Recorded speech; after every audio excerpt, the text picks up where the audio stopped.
Bendiciones a todos, Dios los bendiga. Bueno, pues comenzamos con nuestros devocionales de esta semana y yo espero que hayan escuchado con atención el estudio del domingo que se les envió el día de ayer acerca de la iglesia no es la que ves. Hay cosas que debemos de corregir en la iglesia y este es el tiempo de urgencia y de preparación que Dios nos está dando para hacerlo. Por eso el título de hoy, que es una continuación de lo que estamos viendo acerca de la santidad de Dios, es muy conveniente a lo que venimos estudiando. La santidad, mirando más allá. El viernes estudiamos mirando más allá de las sombras y veíamos que, por ejemplo, cuando nos involucramos en pintar o en otras formas de arte, nos interesamos en la belleza. Sin embargo, el solo concepto de la belleza es profundamente difícil de definir. Es elusivo y controversial. La disciplina de la filosofía tiene su propia subcategoría de estética, la cual busca determinar las normas para la belleza. Históricamente han existido varias opiniones sobre la belleza. Mucha gente ha concluido que no hay reglas para la belleza, que es solamente o puramente un asunto subjetivo. Otros que datan desde Aristóteles y más allá han argumentado por un criterio objetivo para la belleza. Los subjetivistas encuentran refugio en el lema "la belleza está en el ojo del que observa", y esto tiende a reducir la belleza al gusto personal o la preferencia, tal como se encuentra en los varios sabores de un helado. Aquí la belleza de una persona es la fealdad de otra. Por otra parte, otros han tratado de encontrar normas objetivas por las cuales juzgar la belleza. Pensadores como Aristóteles, Aquina, Jonathan Edwards, por ejemplo, han visto la belleza basada en cosas como la proporción, la simetría, la complejidad, la armonía. Y si bien se admite que lo simple puede ser hermoso, es más frecuente la composición armoniosa de las partes complejas, lo que indica la belleza. Nosotros entendemos la diferencia entre la presentación de figuras de ramas y la estructura de figuras humanas como las que vemos en el trabajo de Miguel Ángel, el escultor. De la misma manera notamos la diferencia entre un niño tocando una cancioncita infantil en su piano con un dedo y un pianista en un concierto tocando el concierto número 4 para piano de Beethoven. Lo que brota en el arte y la música grande es una profundidad de dimensión que no se hace tediosa o aburrida o pasa de moda.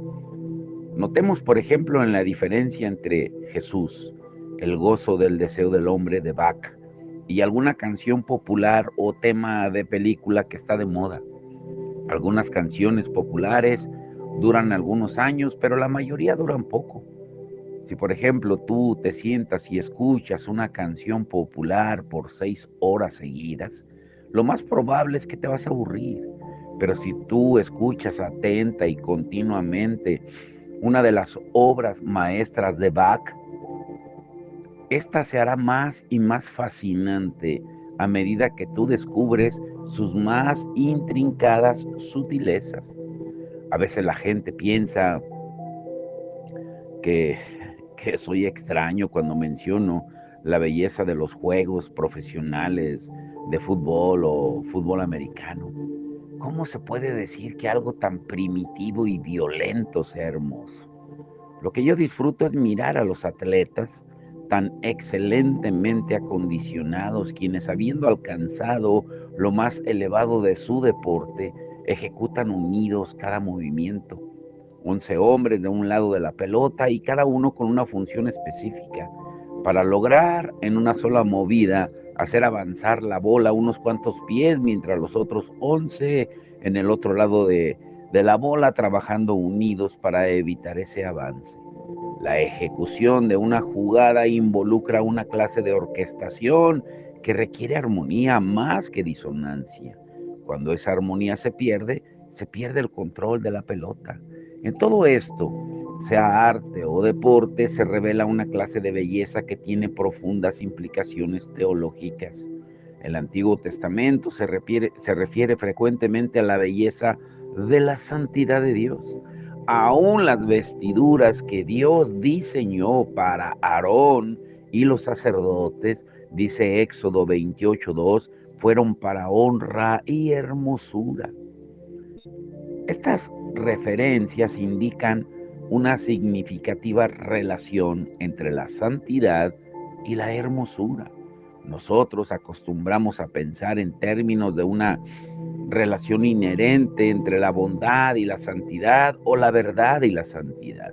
Pero la verdad y la bondad son solamente dos patas de una banca de tres patas. La tercera pata es la hermosura. En la Biblia hay una triada de virtudes que apuntan más allá de sí mismas hacia la santidad de Dios. Esta triada está compuesta de lo bueno, lo verdadero y lo hermoso, pero expongamos cada una de ellas. Los antiguos filósofos, tales como Platón y Aristóteles, buscaron lo que ellos llamaron el summum bonum o el bien supremo. Y fue esta búsqueda la que los impulsó a postular la existencia de Dios. A su manera, ellos estaban declarando algo que es básico en la fe bíblica, que el bien supremo se encuentra en Dios mismo. Él es la norma de las normas y Él no tiene normas. Todo lo bueno encuentra su raíz en Él y en su carácter. Él es la fuente de todo lo bueno y todo lo que es bueno a su vez apunta de regreso hacia Él.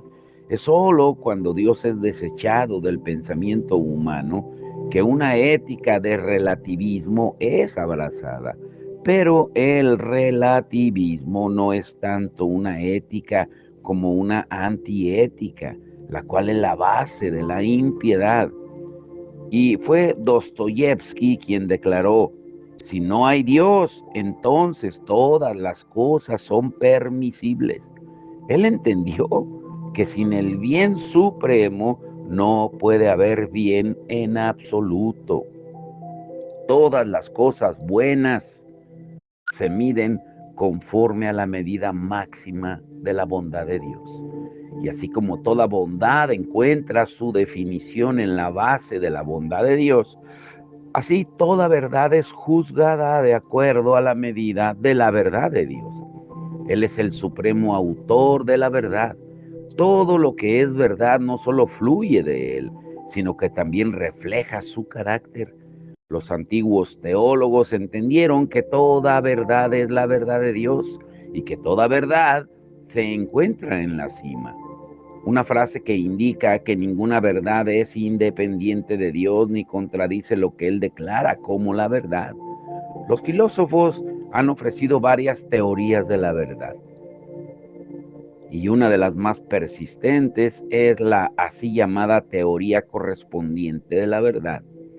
Ese concepto define la verdad como aquello que corresponde a la realidad. Pero el problema con esta definición inadecuada es que la gente tiene diferentes percepciones de lo que es verdad. Así que el argumento resulta en la pregunta: ¿la verdad percibida por quién? Y para superar esa dificultad debemos agregar a la definición básica las palabras ¿cómo es percibida por Dios? Y con esa adición, la definición completa llega a ser: la verdad es aquella que corresponde a la realidad como es percibida por Dios. La percepción que Dios tiene de la verdad es perfecta. Él ve todas las cosas desde la perspectiva de la eternidad. Él conoce la estructura de toda la realidad, tanto pequeña como grande.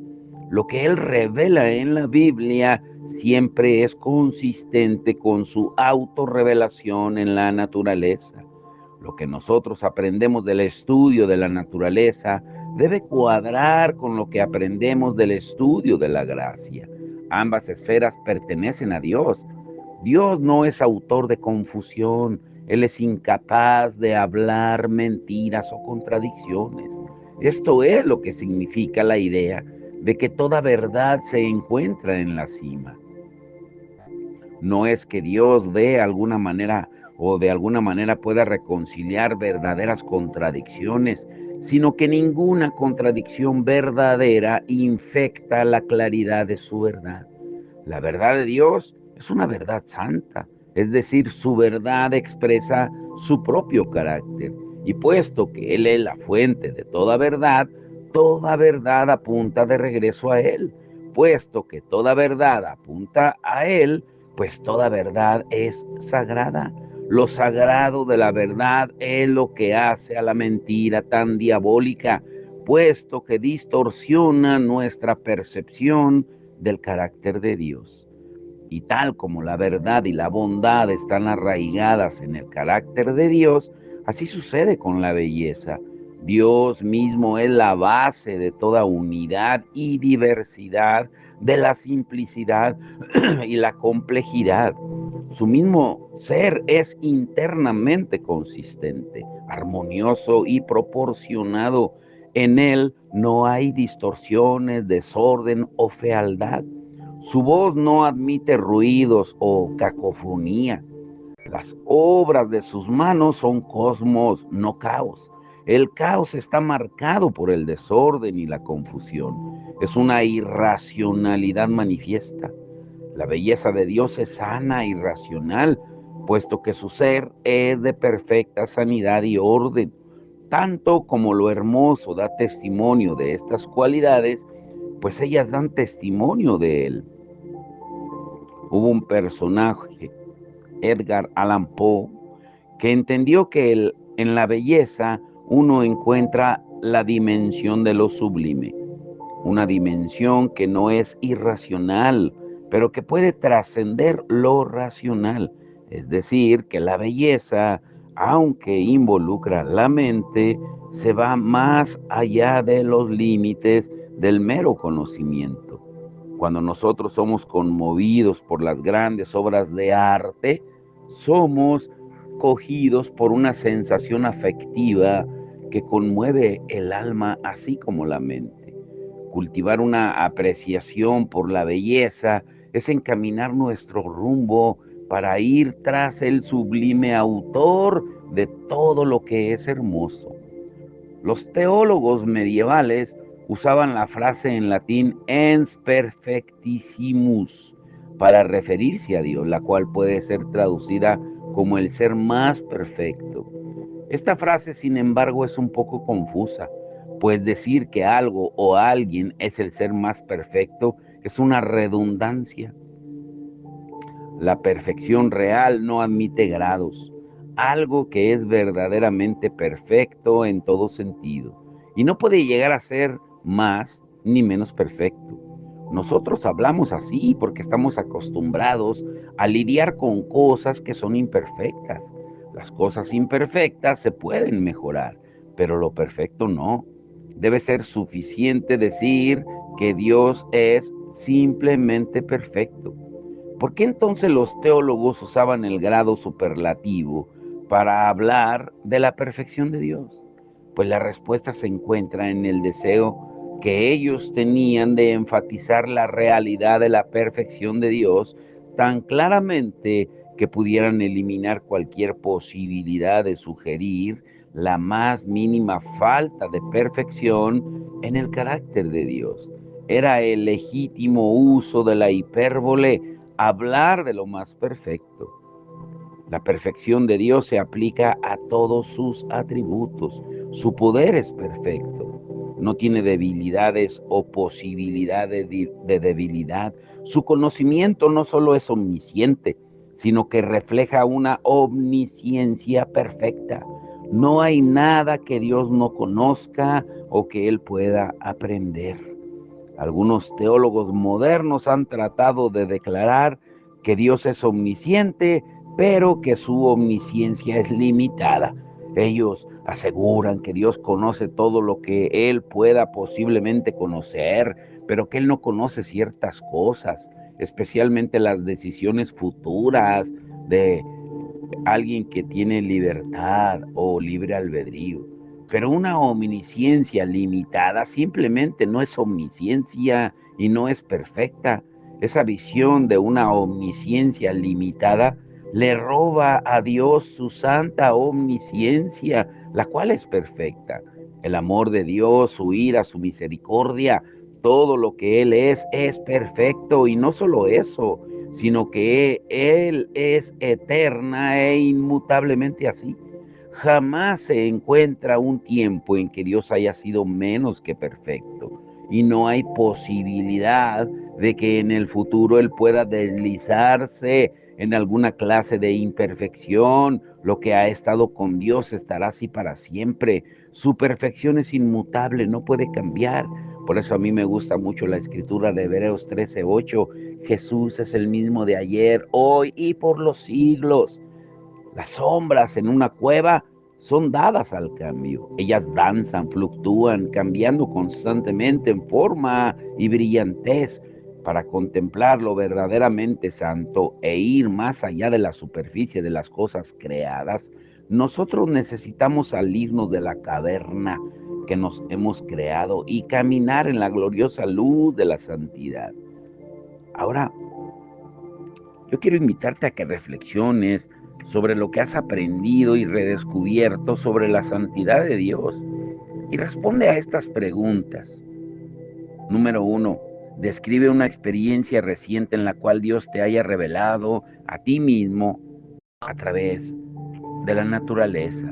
Número 2. ¿De qué manera nosotros adoramos a la creación en lugar de al Creador? Y número 3, cómo las cosas que son buenas, verdaderas y hermosas reflejan la santidad de Dios. Cómo esta verdad te ayuda a dar forma a tus prioridades. Y número 4, cómo adorarás tú a Dios por su santidad. Alguien dijo hace tiempo, ¿dónde sino en el presente se puede conocer lo eterno? Sin salida es una famosa obra de teatro escrita por el filósofo Jean-Paul Sartre, y refleja su opinión de que el infierno es la gente ajena, una dimensión de la cual no hay salida. Y ese mismo título podría ser usado para describir la visión contemporánea de nuestro mundo.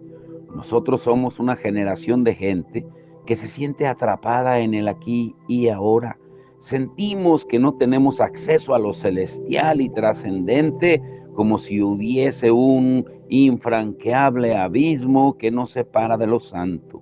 Al parecer estamos condenados a vivir nuestros días encadenados a lo profano.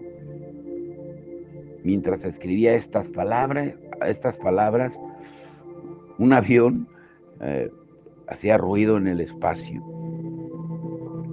Los astronautas en la base espacial están viajando para hacer reparaciones, tal vez a la base que está ahí, la cual está transmitiendo a la Tierra imágenes nunca vistas de las partes más lejanas del universo. Como resultado, los astrónomos se apresuran a ajustar sus teorías de la cosmología. Incontables datos nuevos exigen nuevas explicaciones. Pocos científicos sostienen aún la anticuada opinión de un universo estático, una teoría que está siendo descartada por la evidencia de que nuestro universo está siempre en movimiento. En el siglo XVIII vino la aparición de una nueva religión llamada deísmo, la cual representaba un compromiso entre el teísmo cristiano clásico y el ateísmo naturalista. El deísmo usaba la metáfora de un relojero divino. Dios era visto como la causa primera, quien creó el mundo tal como un relojero diseña y construye un reloj, ajustándolo para luego darle cuerda y dejarlo que funcione con su propio poder. Así Dios creó al mundo, luego se hizo para atrás y lo dejó funcionando, movido por sus propias leyes mecánicas. Ellos creían que Dios hizo el mundo como un sistema cerrado y que él permanece eternamente ajeno a su operación. Los deístas no veían una providencia diaria, una intrusión sagrada de arriba, ni la posibilidad real de comunicarse significativamente con él desde acá abajo. El deísmo no duró mucho como una religión viable. No fue satisfactorio para los deístas clásicos ni para los naturalistas más radicales. Así, desapareció rápidamente de la escena. Sin embargo, sin importancia, puede ser vista en dos formas. La primera es que aunque representó un pequeño punto en el radar de la historia, el punto ocurrió en el momento preciso cuando los Estados Unidos, por ejemplo, estaban en su periodo formativo. El deísmo estaba de moda cuando se escribió la Declaración de Independencia y la Constitución, y en cierto modo aún los cristianos tradicionales de la época aceptaban el concepto deísta de la ley natural. La segunda forma en que el deísmo causó impacto fue en su visión de un universo mecánico cerrado que no dejaba lugar para la intervención divina. Y si bien la religión del deísmo ha quedado en el pasado, su visión del mundo permanece en vigencia. Mucha gente en nuestra cultura piensa que el mundo opera por leyes naturales fijas, que funcionan como un reloj de cuerda, que todas las causas para todos los eventos están arraigados estrictamente en la naturaleza, y a Dios se le deja sin nada para hacer sino andar como un remoto y distante espectador de los eventos humanos. En nuestra sociedad la religión se limita a una especie de terapia personal para la gente que tiene problemas lidiando con las dificultades de la vida. Pero la gente siempre ha buscado una ventana o una puerta hacia lo trascendente. Nosotros buscamos el umbral que nos guíe de lo profano hacia lo sagrado, porque si no tenemos conciencia de la presencia de lo santo, nuestra existencia es profana. Esta es la búsqueda de la dimensión de lo santo, la tierra santa. Hubo una persona también, Mircea Eliade, uno de los principales historiadores de la religión del siglo XX, que escribió acerca de esa búsqueda en su libro Lo Sagrado y lo Profano. Eliade insiste en que nosotros nunca hemos podido vivir una vida totalmente profana. Él dice, sea cual sea el grado en que el hombre haya profanado el mundo, el hombre que ha escogido una vida profana jamás ha logrado hacer desaparecer por completo sus tendencias religiosas. La humanidad parece ser incurablemente homo religiosis, aún dentro de los confines de un universo cerrado. La gente busca algún espacio que le sirva como punto de acceso a lo trascendente. Nosotros sentimos un doloroso vacío que clama llenarse por lo santo. Anhelamos un espacio sagrado. En el encuentro de Moisés con Dios en el desierto, él experimentó el umbral hacia ese terreno de lo sagrado. En Éxodo 3, del 1 al 6, dice, apacentando Moisés las ovejas de Yetro, su suegro, sacerdote de Madián, llevó las ovejas a través del desierto y llegó hasta Horeb, monte de Dios, y se le apareció el ángel de Jehová en una llama de fuego en medio de una zarza, y él miró y vio que la zarza ardía en fuego y la zarza no se consumía. Entonces Moisés dijo, iré yo ahora y veré esa grande visión, ¿por qué causa la zarza no se quema? Viendo Jehová que él iba a ver, lo llamó Dios de en medio de la zarza y dijo, Moisés, Moisés. Y él respondió, heme aquí. Y dijo, no te acerques, quita tu calzado de tus pies, porque el lugar en que tú estás, tierra santa es. Y dijo, yo soy el Dios de tu padre, Dios de Abraham, Dios de Isaac, Dios de Jacob. Entonces Moisés cubrió su rostro porque tuvo miedo de mirar a Dios.